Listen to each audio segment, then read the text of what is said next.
Joining us in this session is one such storyteller who gave us one of the most heart-achingly beautiful stories on the struggles with infirmity and caregiving, and the love that helps us weather such struggles. We are honored to have with us Jerry Pinto, one of India's most distinguished writers, poets, editors, and translators.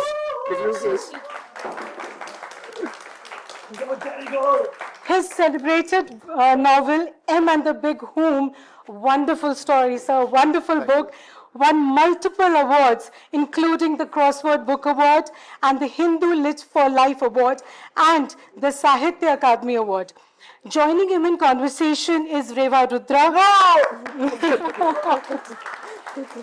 So Reva is a sociology graduate from the Shiv Nadar Institute of Eminence, where her academic interests focused on urban studies, feminist theory, power, affect, and the everyday realities of contemporary social worlds. She is deeply interested in literature for its ability to create both public dialogue and academic inquiry, and in how literary narratives often mirror sociological questions about identity, society, and human experience. So the floor is all yours.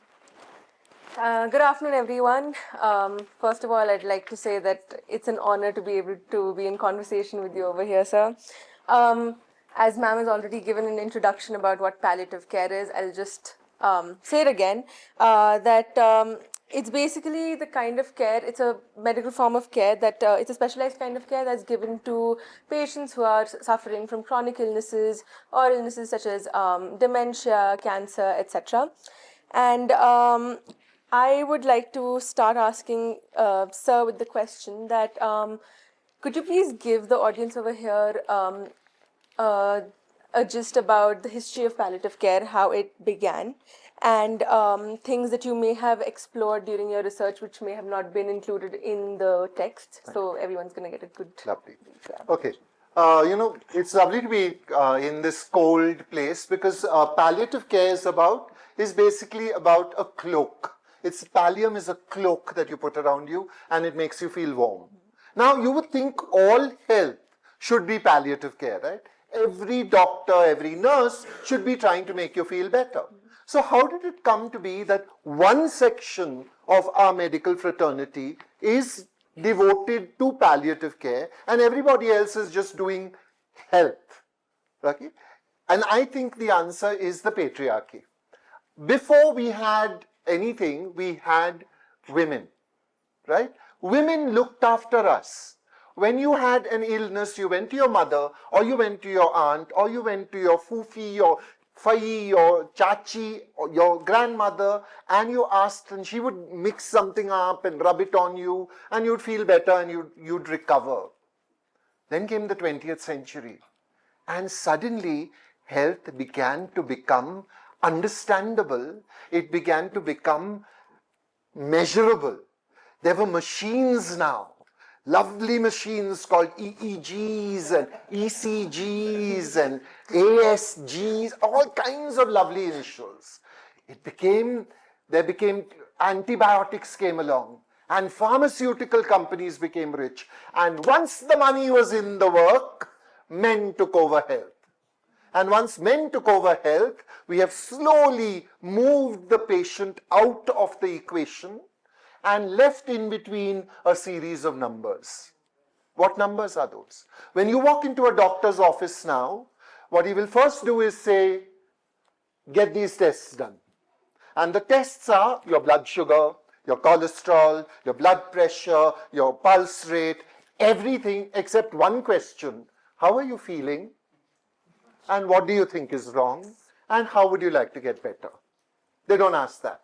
It's just those numbers. Once those numbers have been put down, then comes the parchi, the little prescription slip on which he writes a series of pills, and you go and get those pills, you take those pills, and whether you are cured or not, you are settled, sorted, and he's forgotten about you. It's over.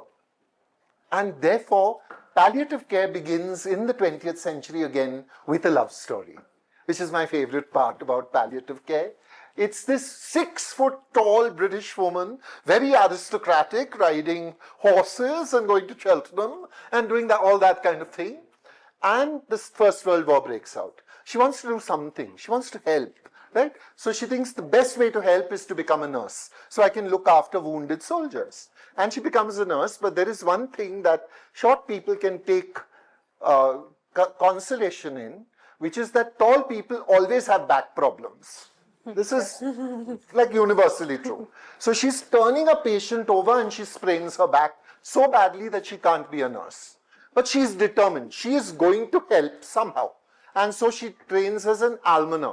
An almoner now is a medical social worker. So she's looking after patients and she goes into this ward and she notices that one side of the ward is dark and barely lit and doctors don't go there. And she asks, who are those patients in that dark corner of the ward? And they say, oh, those are the terminally ill. They're dying, we can't do anything for them anymore. And since we can't do anything for them anymore, we just push them to the end of the ward. Not that anyone said this to her, but she sort of figured it out. She wasn't that kind of person to leave these people alone. She wanted to help. So off she goes to meet these people, and there she meets the love of her life.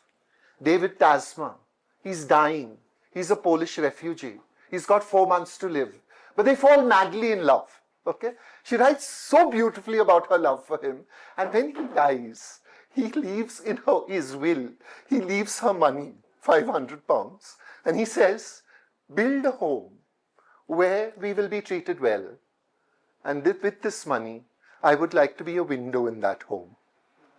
And she begins to work on this, but she soon discovers that the medical system is now a patriarchal system. They're not going to listen to a nurse and an almoner.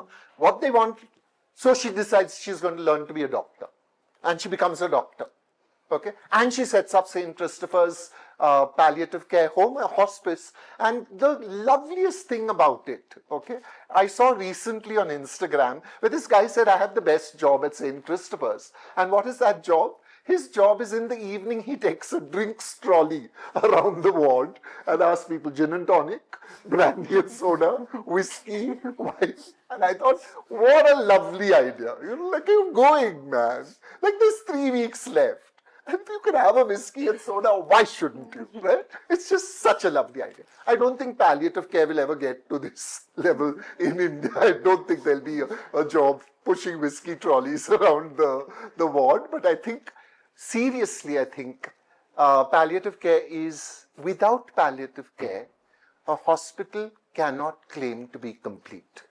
And it's not just for people who are in the last 3 months of their lives. You take the first 3 months of her life. Okay, consider a woman who has just been handed over a newborn baby who has Down syndrome. How is she to deal with this kid? What is she to expect from the kid? What does she know about Down syndrome? And if she asks the doctor, he will say, on the haploid chromosome or the Y chromosome, generally, there is a default gene that misfires, and instead of giving you a haploid, he's lost her. She doesn't know what he's saying after that. He's finished his little lecture in biochemistry, and he's walked out. Now what does the mother and kid do? Are we to abandon them as a society?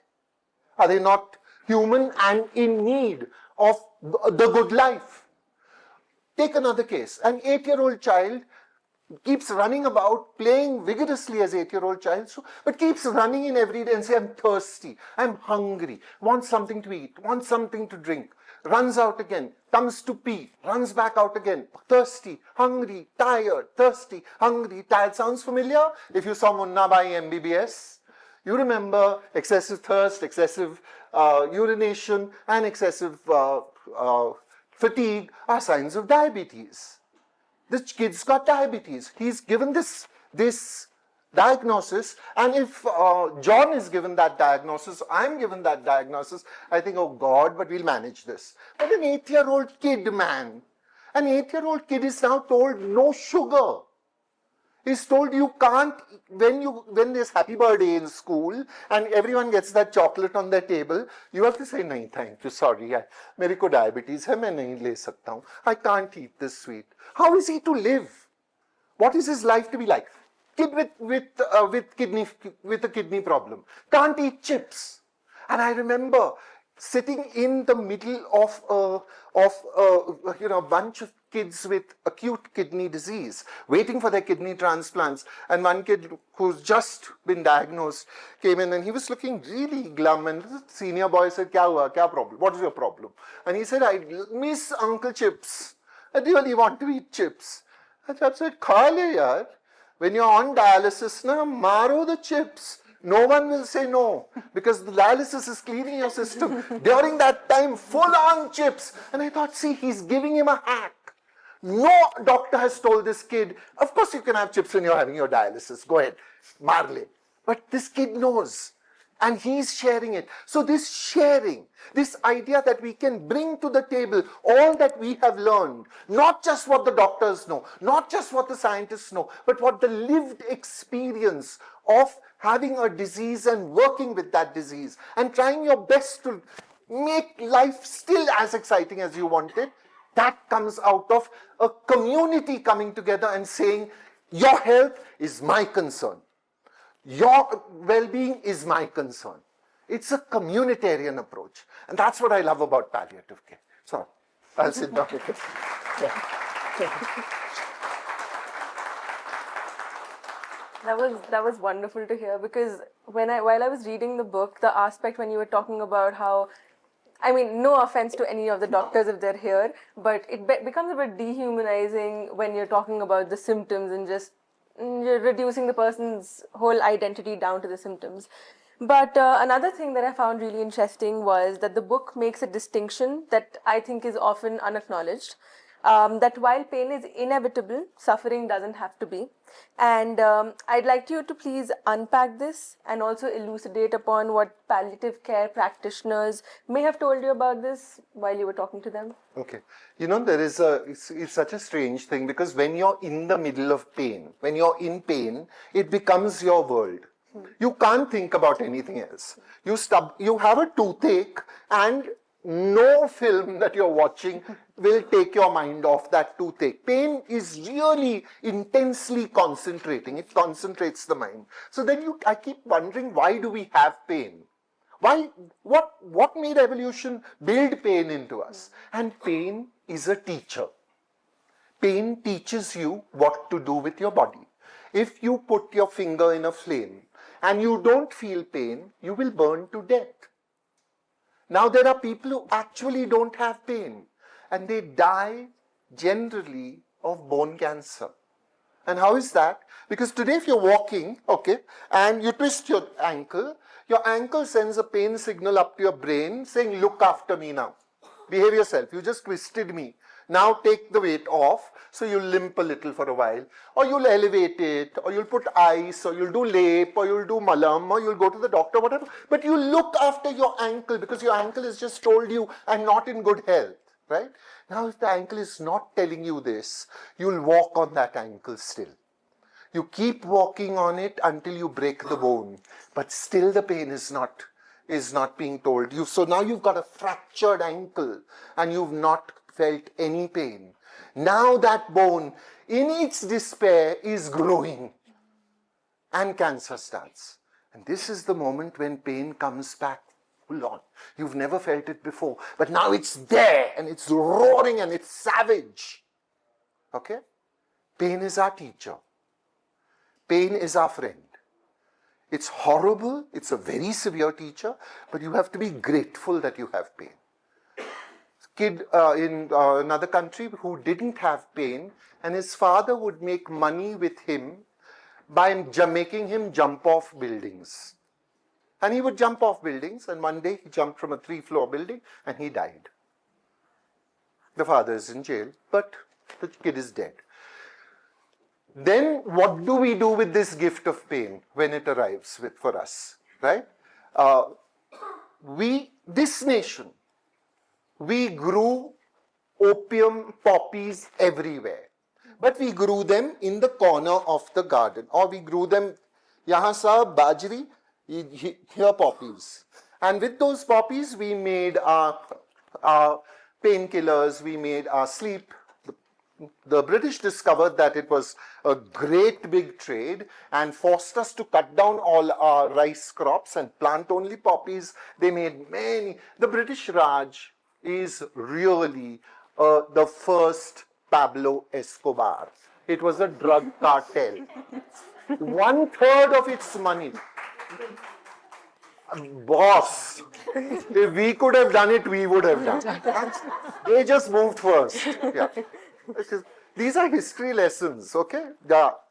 I don't believe we are any less. Okay, so consider this. India produces the largest amount of legal opium in the world. Guess what percentage of India has access to pain relief? 4%. The rest is sent abroad so that we get dollars, so that England and the US, they have pain relief. Now clap! That's what we've done to ourselves. So we don't have to blame other people. We'd have to look at who we are. Okay? Now, so fundamentally speaking, we have no pain relief because opium is such a tormented subject, and opium, opium is a diva plant, okay? Like it grows, it's beautiful, a poppy, then it drops its petals. What remains, you make little cuts on it, you leave it all night. In the morning you come and you just peel all those bits of opium, raw opium. Okay, that's all. All you've got to do. Now we try to do things to opium and make it better. Okay, what do we make? The first byproduct of opium, trying to improve it, was heroin. And we actually marketed heroin as a drug for babies. Take your heroin tonic, your baby is not going to cough in the night. Babies are sleeping, happy, like totally out, dreaming wonderful dreams. That's what we did. Next time we try, we go in and say, now we have to improve this opium thing. It's got like all these problems. We make cocaine. No, not cocaine. Heroin, we make crack. We just like every time we've tried to improve opium, we have destroyed it.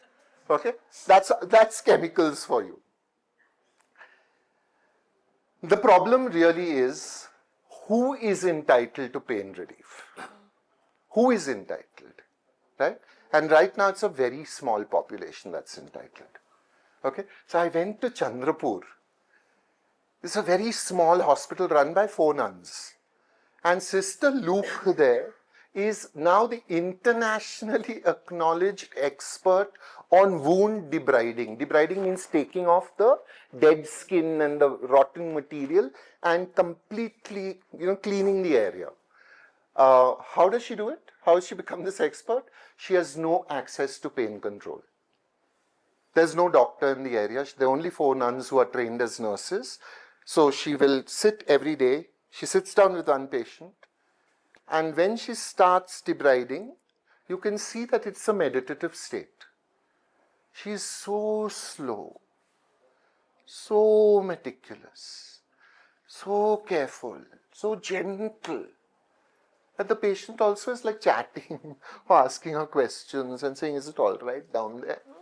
She's working quietly. So out of these strange things, this strange moment of no pain relief, great heroism has come. Great heroism. I wish we did not need heroism. I wish we just had ordinarily an access to pain relief. That would be my dream for palliative care.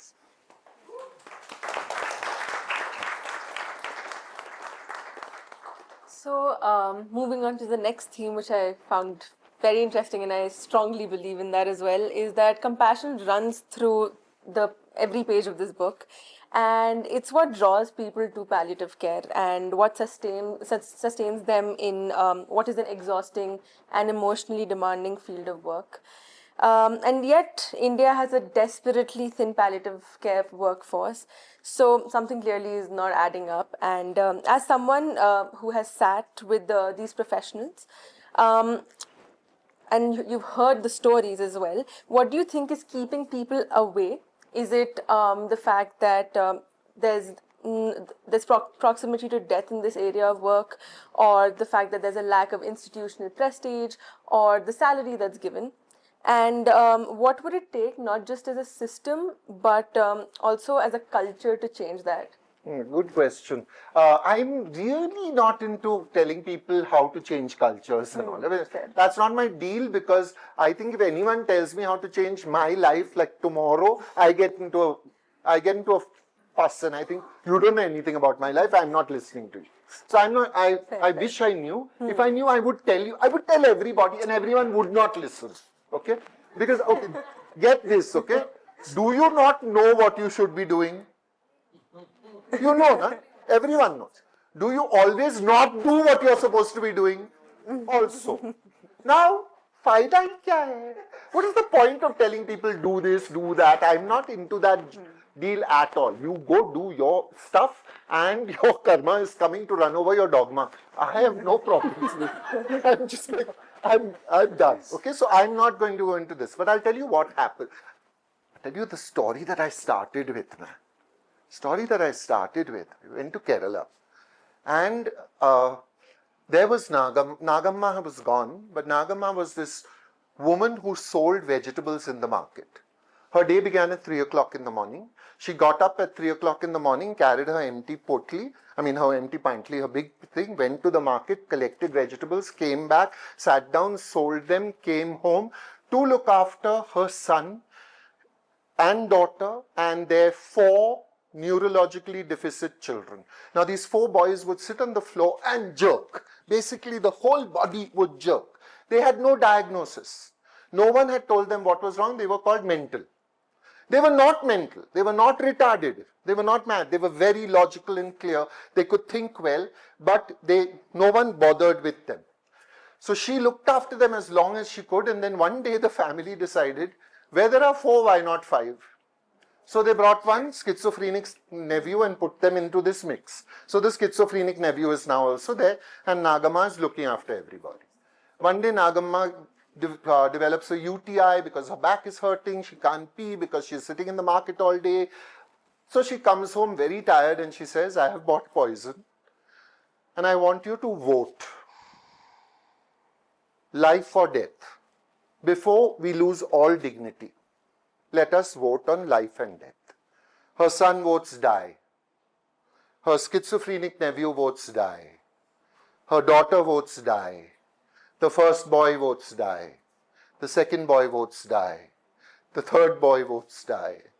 The youngest boy says, live.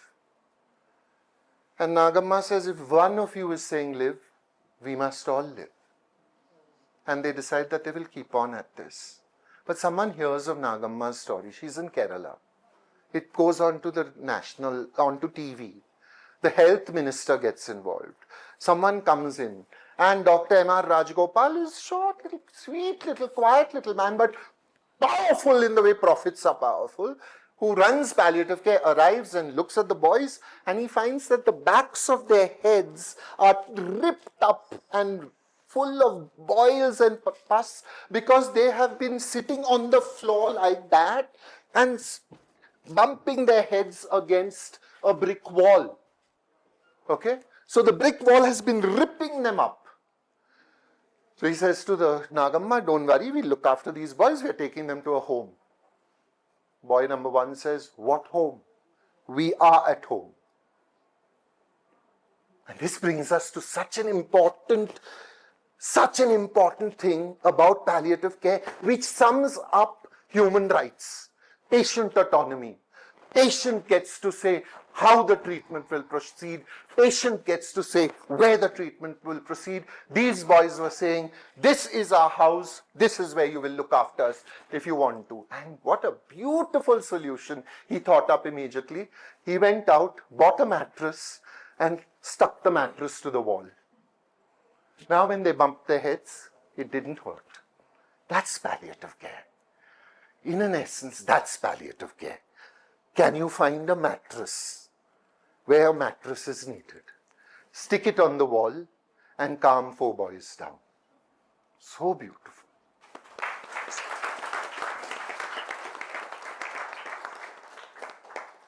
Really powerful words, sir. I think it, Why don't people want to do this then?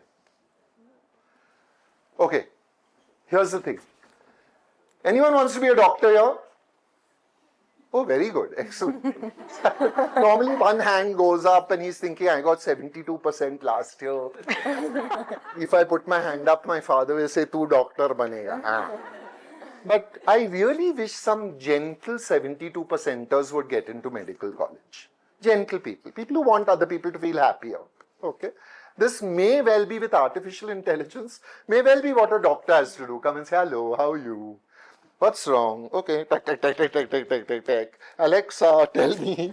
Alexa said, trifoliate, microbiota, acidosis, and this is what you do. And he says, Alexa saying this, you want to do this? And the job will be done. So doctory is also in flux. Anyway,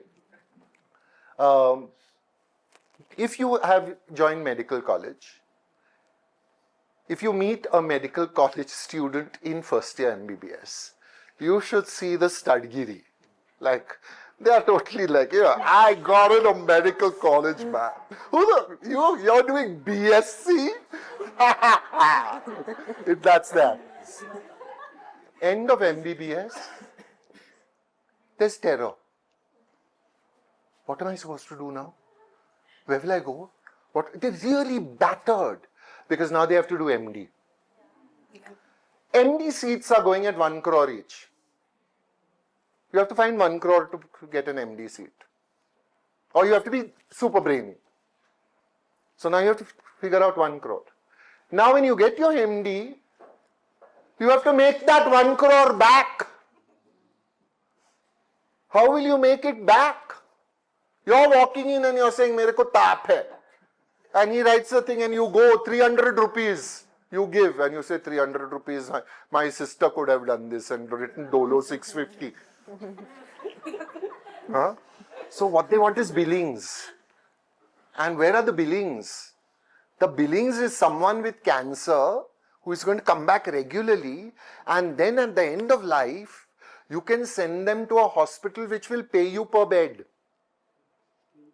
Now 1 lakh that hospital gets per day in the intensive care unit. You get 10,000. Who's to say nothing will work now?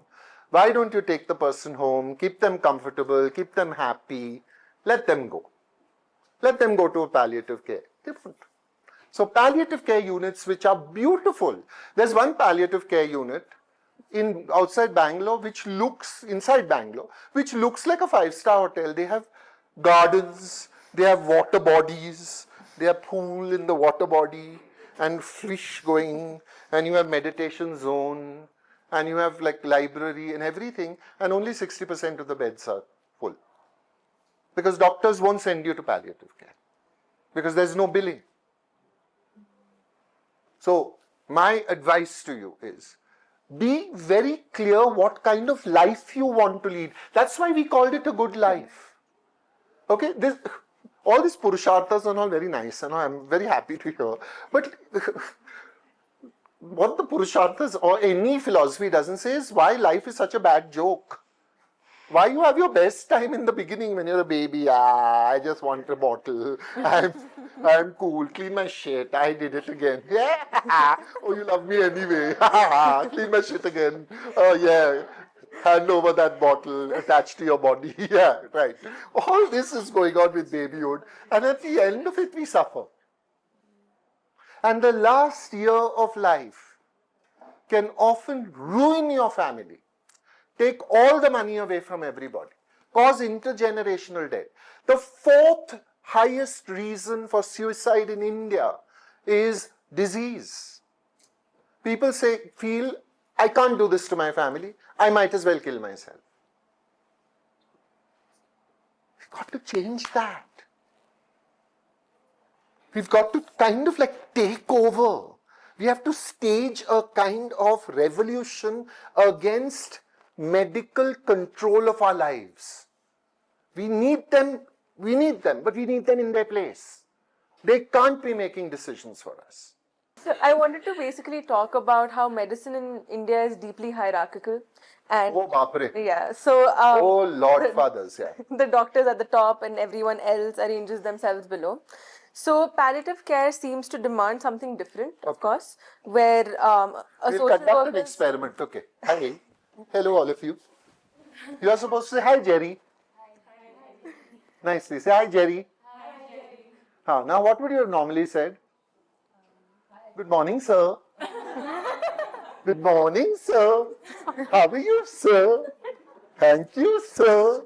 We saw everybody. Yeah, everyone's hierarchical. Everyone.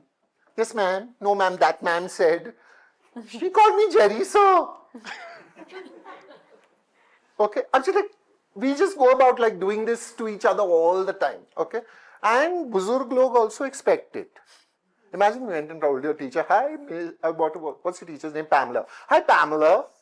You would get green card and be sent to the office and some other nonsense. So just saying doctors are hierarchical doesn't work. Yeah. But nurses, technicians, everybody in the hospital is silent. Only the doctor talks. Okay. Even when you have meetings with them, so this doctor is saying, meet sister so-and-so, she's a wonderful nurse and she's in our palliative care unit. So you say, how long have you been your sister? She has been here 15 years. Arey, shut up, she's here, she has a mouth, let her talk. And what do you enjoy about your work? She's really good with patients, that's what she enjoys about her. And nurses. Because nurses from Kerala, she is used to this. She doesn't, we are all going to have to work at dismantling hierarchy, but you're not involved because you're at the lowest end. Okay, like everybody piles on to you. But we've got to give up hierarchy. So one of my things, now I don't know if you can tape this or whatever, when I have class, I make them say, abuse me. Okay, so that they'll get used to dismantling hierarchy in some way. So you know that word which starts in the 6th letter of the alphabet. A, B, C, D, E, F. Yeah. That word. I make them shout, F you, Jerry. Okay? I make them do it in the middle of the year when they've lots of anger inside them already against me. Okay? Because I feel that that the hierarchies that we've established also make us, we go into the hospital like that. Saying, doctor, now you tell me what to do. You know already. You know, eat less. Don't smoke, don't drink, do some exercise. 5, 6 things you did, you would not have been going to that hospital. But you need a doctor to tell you, now we will get you a physiotherapist to help you and a dietitian to help you with your diet plans. Arey, just say no roti. Sorry, 5 minutes left. Anyone has a question, any question, feel free. And I'm outside also in the middle of the rain, you can ask me, go ahead. So euthanasia just got legalized. So obviously, I think that is. You know, we are never ever going to get to a point when we are a nice, rational country. Vinoba Bhave yaad hai?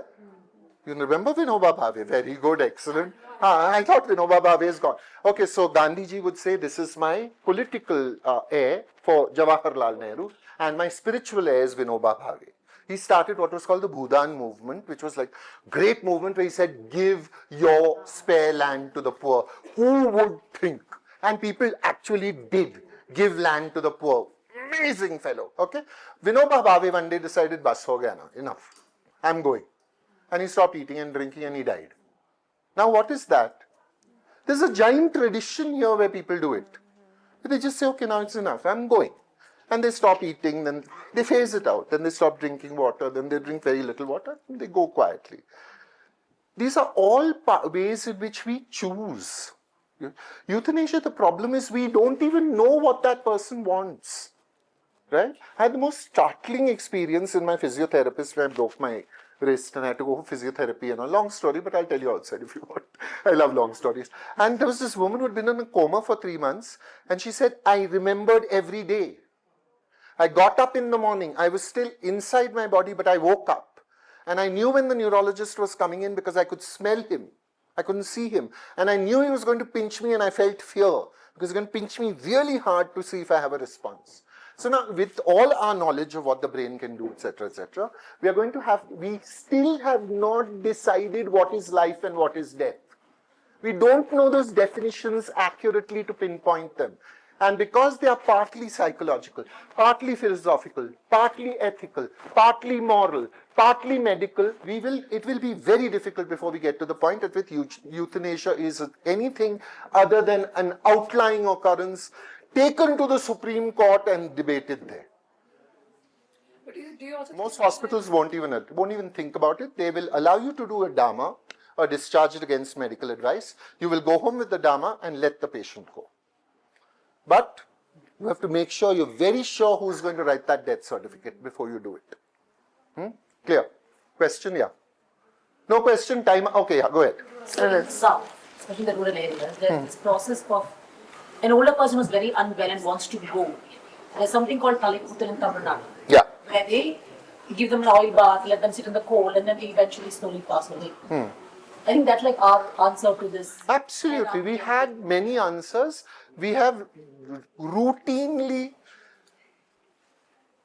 dabbled those answers. We have controlled them because the medical system wants complete control of your life. From your birth to your death, they want complete control of your life. And while they do that, they really want you in a state of manageable ill health, so that they can keep writing their prescriptions and they can keep seeing your face. They really don't seem to aim at getting you so well that they never see you again. That's your responsibility. That's really what it amounts to. Thank you all very much for... Oh, you have a question? Ask me next. Right. What a deeply moving conversation. I'm speechless here. But a heartfelt thanks to Jerry and Rudra for did a great sharing. job, yeah. Yes, of course, for sharing these reflections with us. And may I now request John Zabriskie to please come forward and felicitate.